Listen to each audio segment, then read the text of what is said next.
Sometimes people are like, oh, now we need to re-establish a Vedic system and a monarchy and this and that. And they're like so absorbed in social causes. But this is also kind of foolish because we have to adapt with the times that we are in for our own individual reform. Remember we were talking about Prabhupada Saraswati Thakur's quote where he says, if we think that we should change the world and the world needs some reformer, then actually we are the one that needs to be reformed.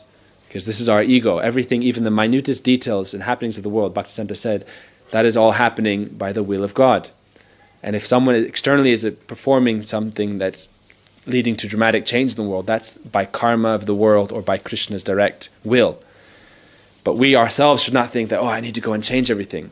So sometimes the devotees like, no, this democracy sucks, now we need to turn it back into a monarchy and we'll establish a Vedic king and this and that. It's like, this is also foolishness. Bhaktisiddhanta Prabhupada told Swami Prabhupada when he came to him first, he was involved in Gandhi's nonviolent movement before, and he told Prabhupada, you're speaking so nicely about Sanatana Dharma, but how can we follow Sanatana Dharma if we're not independent? We're under the rulership of the British, so we should become independent first, and then we can establish this preaching. And Bhaktisiddhanta said, no matter what, in this world you'll be under the authority of someone or another. What is the problem? You should just perform Krishna consciousness. Like Prahlad Maharaj, even though he was under the rule of an atheistic tyrant, he didn't stop him from doing his bhakti and bhajan. He was firm, do or die, I will do my bhakti. Even if the king tries to hurt him. He wasn't like, I'm going to try and overthrow my father and kill him. He said, I'm just doing my bhakti, I'm doing my Harinam. If you want to try and stop me from doing that, I'm not going to listen.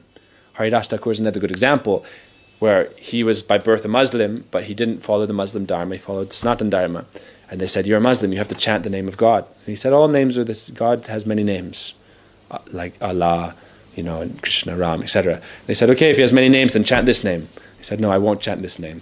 He wanted to chant the sweet names of Krishna, like it with relation to Braj.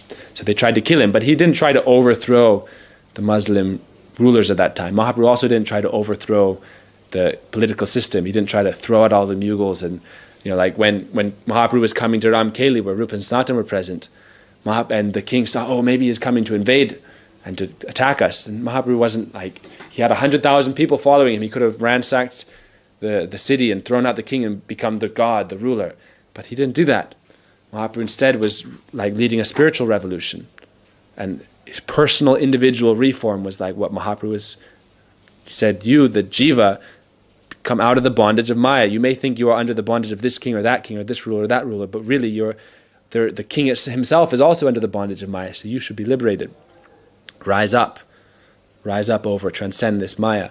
And that's why we see Mahaprabhu preached like that. Also, Jesus is another good example, that he was prophesied to be the king of the Jews. And so when he was born, the king Herod at the time, he was thinking, oh, maybe this person will try to supplant me. So he sent out his soldiers and his emissaries to kill him and to kill the newborns at that time. And at that time, Joseph and Mary and Jesus, they fled.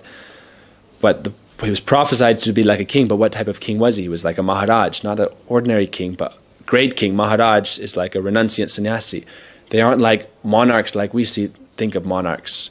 But really they are the real kings because they are victorious over their own senses. They are Goswami, not Godas.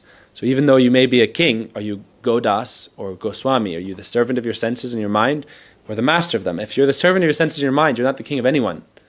You're the slave of your Maya. And you're just moving like a puppet pulled by the strings of the modes of nature and by your karma and by your impulses for sense gratification. So you're just a puppet. That's why Prahlad Maharaj also told Hiranyakashipu, you're not independent ruler. You think you're the ruler of the universe, but you're not even independent of your senses. He said your 6 senses are pulling you in different directions like many wives trying to enjoy a man and pulling them all towards their room to enjoy with them. So you're not free. So that's the point, is that we think, oh, I need to establish this government or that government. No, just be happy in what situation you are. What did Jesus do? He didn't overthrow the Roman Empire. Instead, it's like he took individuals out of it and led them out of samsara, or told them to try to strive to get out of samsara. So it's like a completely different way of thinking. It's like either we want social change or we want spiritual change. Either we want to reform society or we want to reform ourselves. And if we want to reform ourselves, we see that I am the problem.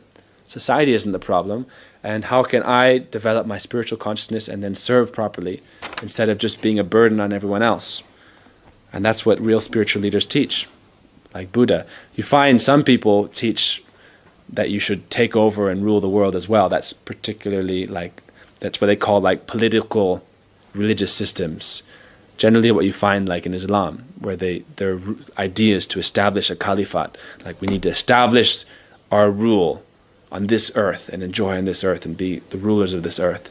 But generally we don't find this in Christianity or in Sanatana Dharma or many other religions as well. Spiritual leaders don't generally teach you need to establish your authority on this world and be like kings and rulers of the world, and then you can do your spiritual life. No, we're not concerned with this world. This world is like a prison house.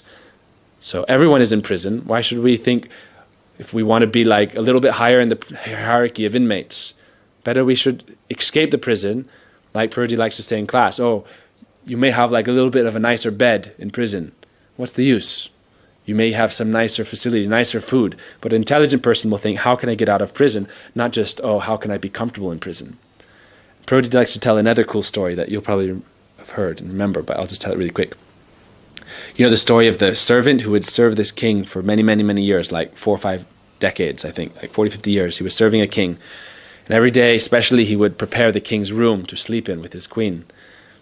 And so he would go and clean this, he would prepare it in the evening time for the king to rest in. And one day when he was making the bed, it was just so nice and soft. And he thought, like, I've been making this bed for 40 years, but I've never, like, I don't know what it feels like. I've never laid down in it. I just want to see for 1 minute. Because he was like early. The king wasn't coming for like half an hour. So he just thought, for 1 moment, I'll just lie down. So he laid down under the bed and pulled over the covers. And it was so soft and nice. He'd never slept on a bed like that. So like almost instantly, he just fell asleep. You know, like sometimes like you do seva all day. Especially, you can imagine, this was just like a servant to the king. He was like working all day long. And then you think, okay, I'll just lay down for a second. And then I'll get up and do my seva. But you lay down and then Nidra Devi just immediately takes you over and you fall asleep. So he fell asleep and then he was completely covered with the blanket. So a little while later, the queen entered the room and she thought, oh, the king is there. He's already tired of sleep. He's already under the covers, so I won't disturb him. So she also put on her nightgown and also crawled into the bed and put the blankets over it and also fell asleep. And then like 20 minutes later, the king shows up and he's like, okay, there's my wife and there's someone else in the bed. So he like ripped off the blankets and he sees, there's his servant of 40 years and there's his queen. And he immediately assumes, what do you assume? You see your wife in bed with another man, especially one who's like already you immediately assume that they're having some adulterous relationship. So he became so angry and he, I guess it's interesting that he didn't beat his queen, but he immediately dragged out the servant and then got like a whip and began to lash him, And then he was lashing him so much that it was like so painful. You can imagine how painful it was. He was so angry and like it began to very quickly cut him and he was bleeding all over. But however much he lashed the servant, he just was laughing more and more and more and more. And so he was just like bewildered and he started to hit him harder and he just laughed more. And so finally like he stopped and he said, tell me why you're laughing so much. Generally a person would be like screaming for mercy and like yelling out in agony, but you're just laughing. So he said, oh, no, I won't tell you. And so he said, no, if you don't tell me, I'll kill you. He said, oh, if I tell you, you'll kill me. He said, anyway, you're going to die. So just tell me. He said, okay, look, I'm not going to tell you. So finally he said, okay, tell me, and I promise I won't kill you. At least I might beat you to an inch of your life, but I won't kill you. So he finally said, okay, for 40 years I've been making your bed and you've been sleeping in it very nicely. And just one time I thought I would just lay down for a moment just to see if I was making it nicely. Like sometimes you cook, you want to taste the prasad before it's offered, thinking, is it enough salt or not? So I thought, okay, one time let me just lay down in the bed, see if it's nice, I'm doing everything nicely, and then I'll get up and go. But your bed was so nice, I laid down, instantly I fell asleep with the covers over me, and then your queen just innocently came, she didn't know it was me. She was also tired, she instantly came and lay down and went to sleep. So I didn't know what happened. But I see that, look, for me just laying on your bed once, look at what has happened to me. So much punishment has come. But you sleep there every day, so just how much punishment will come to you in time?